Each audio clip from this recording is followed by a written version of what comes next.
ಅಂತ ಪುಣ್ಯವಂತ ದಂಪತಿಗಳು ದರದಿಂದ ಮುತ್ಯ ಹುಟ್ಟಿ ಬಂದಾನ್ರಿ. ಅಲ್ಲಿ ಕಾಯಕವ ಮಾಡುತ್ತಿದ್ದರ್ರಿ, ಇದು ನಿನ್ನ ಕಾಯಕವಲ್ಲ ಭಕ್ತರುದ್ಧಾರ ಮಾಡ ಹೋಗೆಂದು ಹೇಳಿಬಿಟ್ಟಾನ್ರಿ. 10 ವರ್ಷದ ಬಾಲ್ಯದಲ್ಲಿ ಸಿದ್ಧನ ಆಜ್ಞೆಯಂತೆ ಮುತ್ಯ ಹೇಳಿಕೆಯನ್ನೇ ಹೇಳುತ್ತ ಹೊಂಟಾರ್ರಿ.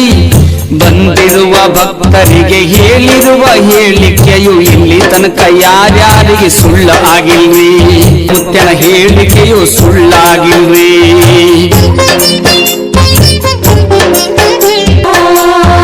ಪ್ರಪಂಚವನ್ನೇ ಮಾಡಿ ಪಾರಮಾರ್ಥವನ್ನೇ ಗೆದಿ ಎಂದಂತ ಪುಣ್ಯವಂತ ದಂಪತಿಗಳು ದರದಿಂದ ಮುತ್ಯ ಹುಟ್ಟಿ ಬಂದಾನ್ರಿ. ಅಲ್ಲಿ ಕಾಯಕವ ಮಾಡುತ್ತಿದ್ದರ್ರಿ, ಇದು ನಿನ್ನ ಕಾಯಕವಲ್ಲ ಭಕ್ತರುದ್ಧಾರ ಮಾಡ ಹೋಗೆಂದು ಹೇಳಿಬಿಟ್ಟಾನ್ರಿ.